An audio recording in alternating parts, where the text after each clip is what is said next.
This time we repair a hole by simply removing it, and we will find out if it is really worth to convert Flying Coney into a sailing ship. The big task for this year is to get the hull fixed from the outside. We hope this could be achieved by good pressure wash and a little bit of paint. When we hauled out the boat, we discovered a very severe corrosion damage. So now we are facing a labor-extensive, very expensive and extended time in the shipyard. Hello, it's so good to see you again. I'm Barbara, and together with Daniel I restore this historic steel ship. This time we install Flying Coney's front door, or we repair another hole. I let you decide what is more likely. Whatever it is, I have good news for all the cash fans out there. He will join us again in this video and do most of the work. As always, with a lot of knowledge, his angle grinder and a big smile on his face. But before we start into this video, I want to thank all our new supporters on Patreon and PayPal. Your support makes a big difference, and we could not make these videos without you. Thank you so much. On Patreon you find real-time updates, we talk about project ideas, and we share more in-depth footage. So if you want to join the crew, I leave a link for you in the description. And now let's bring you up to date. So far we ripped out all the interior from the saloon underneath the aft cabin and in the forecastle, and removed a lot of dusty old cork insulation together with some frames. After that the lads from the yard repaired the very big electrolysis damage. And we called in an expert who discovered a very big hole. But we decided to continue this project anyway. And while the shipyard was repairing the hole, we continued with massive destruction and removing a tank from hell. Eventually we started derusting the waterline and preparing the hull for painting. So what's up next? Since last time, many of you asked us when we will install Flying Coney's front door. It's probably because Leo achieved this important step on Tally-Ho last week on April the 1st. So the first question is if steel boats also have entrance doors, or if that's a wooden boat thing. Of course, steel boats also have entrance doors. Here you see one being cut out on a tugboat for easy entrance to the engine room. But actually Flying Coney is too big for a front door, because when docked alongside you can't reach the door. So traditionally on bigger boats they installed the door more midships. And that's exactly what we did. Here you see Cash making the first very important cut. And now let's see where exactly the door goes. There is nothing in this area. So my guess is, you see, here? It can be over here or there. No, that's why I showed you. Oh yes, yeah. It's here, Yes. here, about that much back. Okay. And that much back, that must be the through hole. You can't see it from here. You can or you can't? Can't. Okay, let's be serious. I was just derusting the waterline on a bright sunny day when all of a sudden I found a hole. However, at the end of the hole I found hull.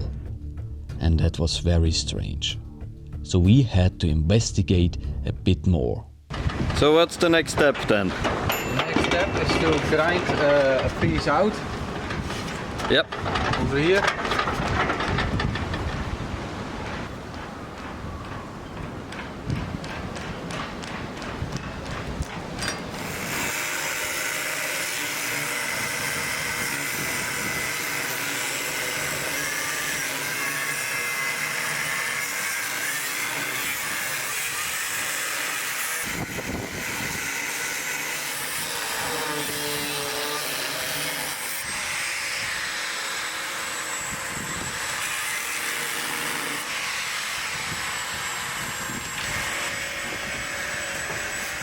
Okay, we found a hole on the outside above the waterline.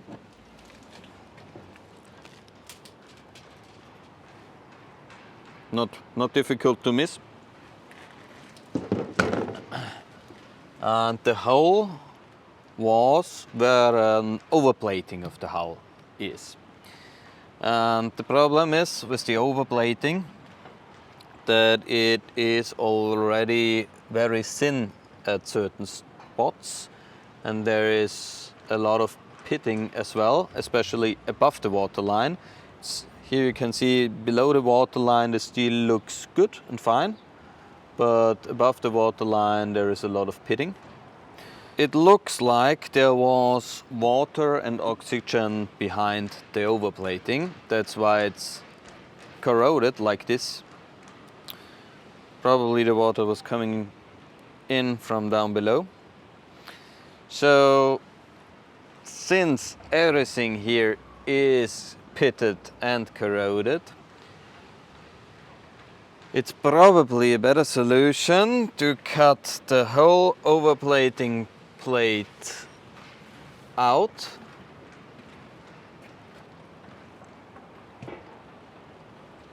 and put a new overplating plate in. And how much would that be?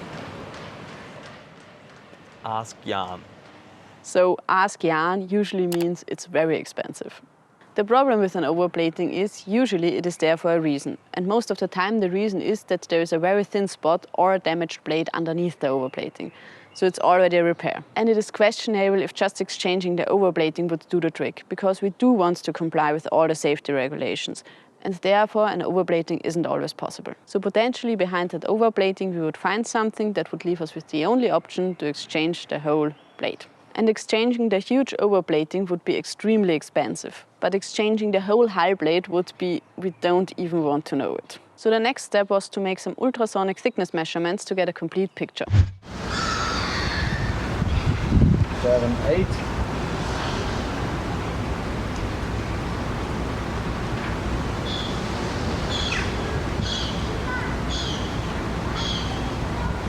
Six and a half. That's good news. That's good news. Just a reinforcing plate. Over here. Yeah, let's hope. Let's keep fingers Maybe there is crossed. a big hole. But the hull looks good from the inside. Yeah. So, now I'm grinding some spots clean, and first I have to measure here, and so far I can get over there. Yep. And also we have But so far I can look. Everything, Okay. so you have access from both sides. For so far I can look. The hole seems very clean and nice after behind the tank. So.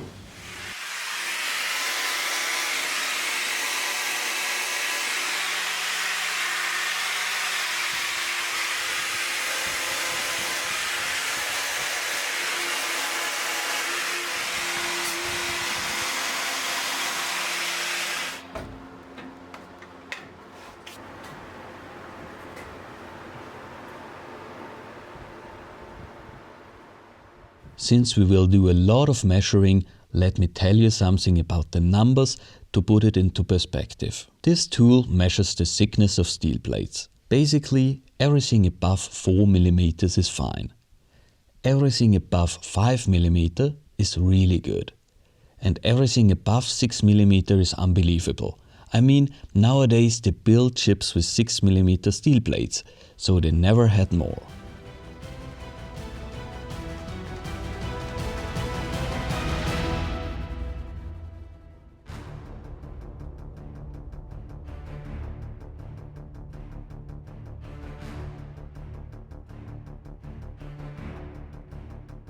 We often get the question why we bought Flying Coney without taking her out of the water.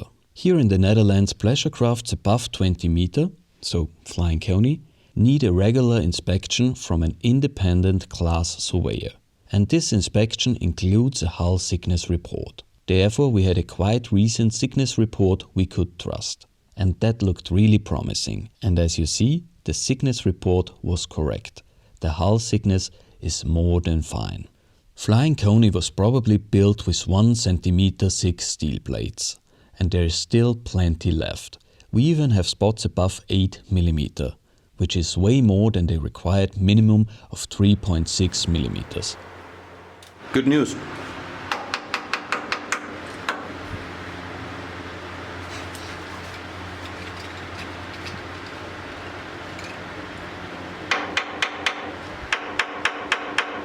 Don't sound thin. Okay.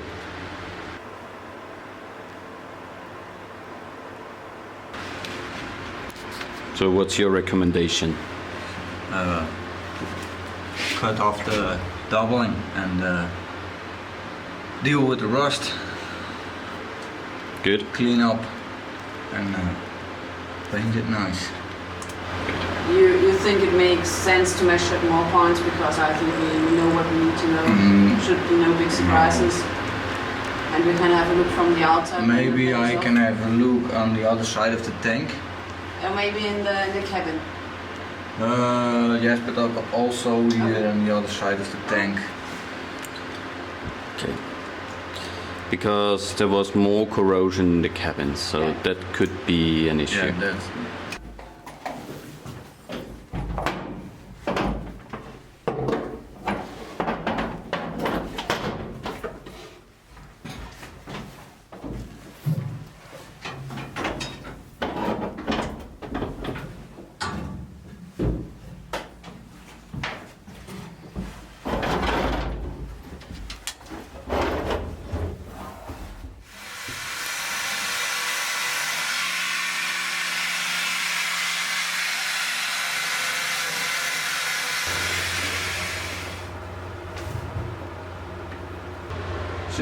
.2, 7.1, 7.5, 7.3, 7.8. Good enough. Good enough Good. from here. Okay. So we measured the hull thickness in the engine room and the numbers were really good. However, the most thrilling bit is about to come, because the overplating is not only on the outside of the engine room, it is also overlapping the outside of the fish room. Remember last time when Daniel hammered off the big scales of rust, like 2.5 centimeters or 1 inch of rust? So we were really nervous if there's still enough hull left. And to be absolutely sure, we also measured a bit forward of the overplating.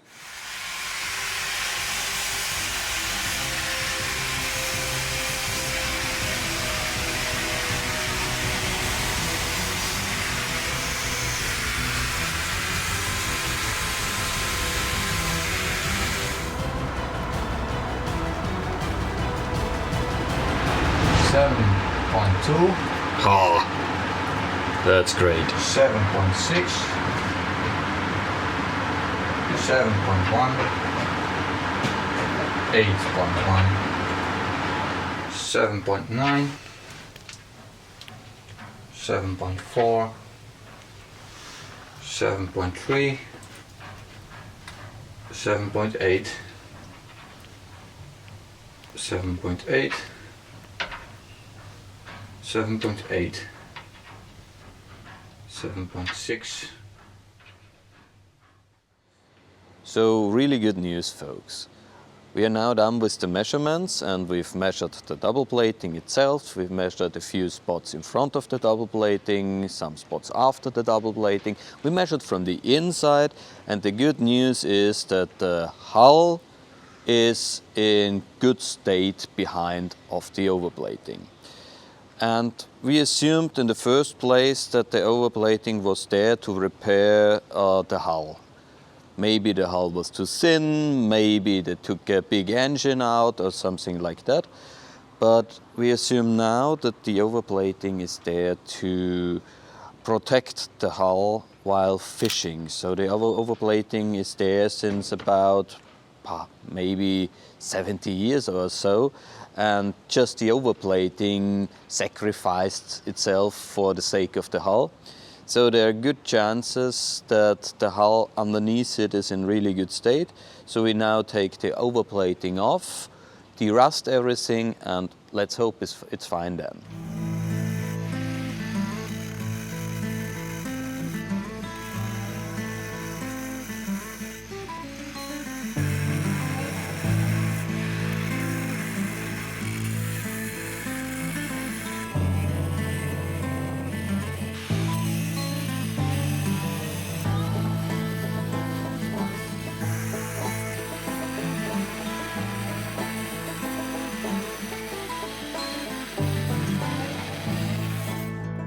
Let's talk about how to make a tall ship. And by the way, tall ship is just another word for sailing ship, and we want to transfer Flying Coney into one. So far, so good. And I guess if you're not a ship nerd like me, you might wonder why we want to do this. Wouldn't it be easier to build a new ship, or buy one that is already a sailing ship? Most traditional sailing ships started their life just like Flying Coney. They were commercial ships used for fishing or transport, they were tugs or even warships. Most of them were not built with a sailing rig. When they went out of commercial use, they were bought and converted into tall ships. Like the Tiger High, that used to be a tugboat. They not only put masts on, they also changed the bow and the stern completely. And there are other ships that were cut in half to lengthen them, like the topsail schooner Jantje.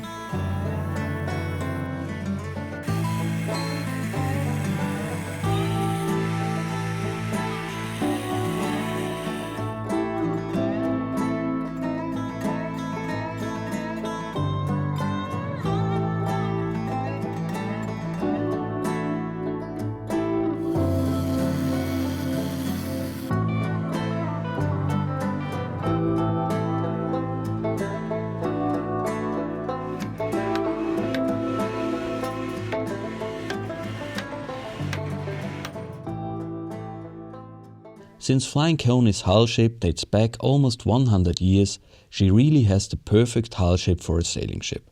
So there's really not too much to do. We just have to restore the hull, put a rig on it and do a few modifications. And then we have a true sailing ship to sail with 12 guests all around the world. In the end, it will not be cheaper than buying a ship ready to sail. However, also not more expensive as well. But we will have our dream ship with everything we want and no compromises. And it gives us the time we need to grow into running a tall ship. And building new is definitely no option. It would be ridiculously expensive. And you can't build a new ship with history anyway. And now let me know what you think.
So the first half of the huge overplating is removed, and I have to say that the condition of the hull looks really good. A bit rusty, but no hole, no damage, and overall really good. Especially if you take into account that the overplating was installed to protect the hull from the cables when trawling. And since she was converted into a sailing ship in 1977, this overplating was at least 45 years old. But more likely it was installed right at the beginning of her fishing career. I think that shows that as long as there is no water or oxygen in between the blades, an overplating is a pretty good option and much better than its reputation. But that's just our opinion, and you should always ask your class surveyor if it is allowed. And now let's take the second half off.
There it goes.